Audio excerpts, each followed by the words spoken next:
Welcome back to 4 Rings, 5 Cylinders. Today we are going to talk about DSG Catch Cans. Now, for people that don't know, you're thinking, what the heck is that?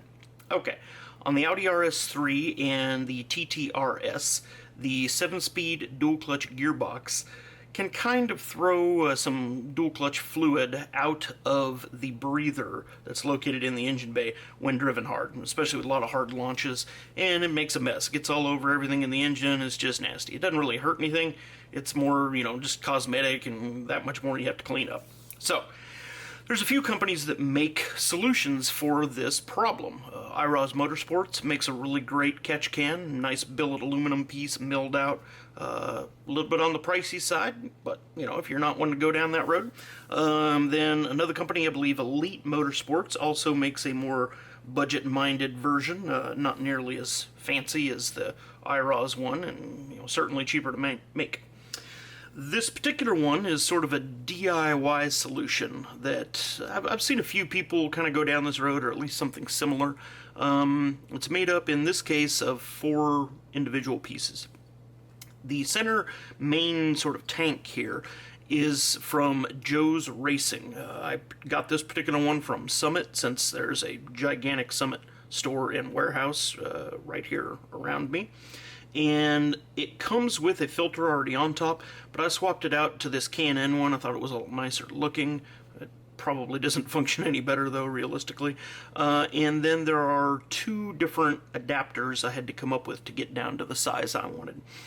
This particular tank comes with an 8AN fitting on the bottom, and I wanted to get all the way down to like 5/16 Barb, which is what this is. I couldn't find a fitting that went from this all the way to this, so what I ended up doing is getting a 8AN to 6AN fitting, and then a 6AN to 5/16 Barb. So that's how I sort of, combined the 2 to get what I wanted. Now, I will tell you, this tank comes in, I believe it's 4 individual part numbers.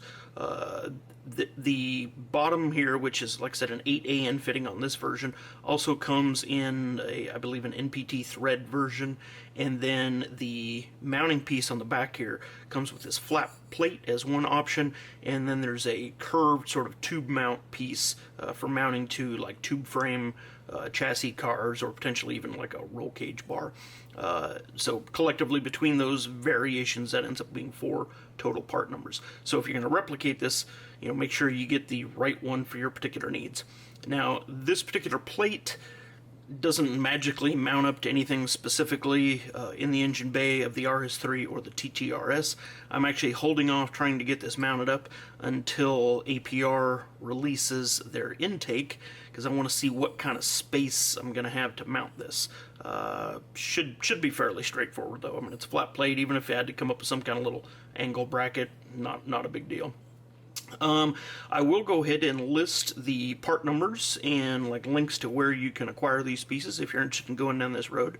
I will say that since I haven't installed this yet, I'm not 100% sure that this Barb size is going to be right. I believe it's pretty darn close, though. I will kind of give you guys a follow-up when I do get it mounted and get you some pictures of where and how I mounted it, so everybody will know for sure. But that is about it for right now. And as always, if you like this content, please give it a thumbs up, subscribe to the channel, and click on the little bell for notifications. Thanks, you guys. Hope you have a great day.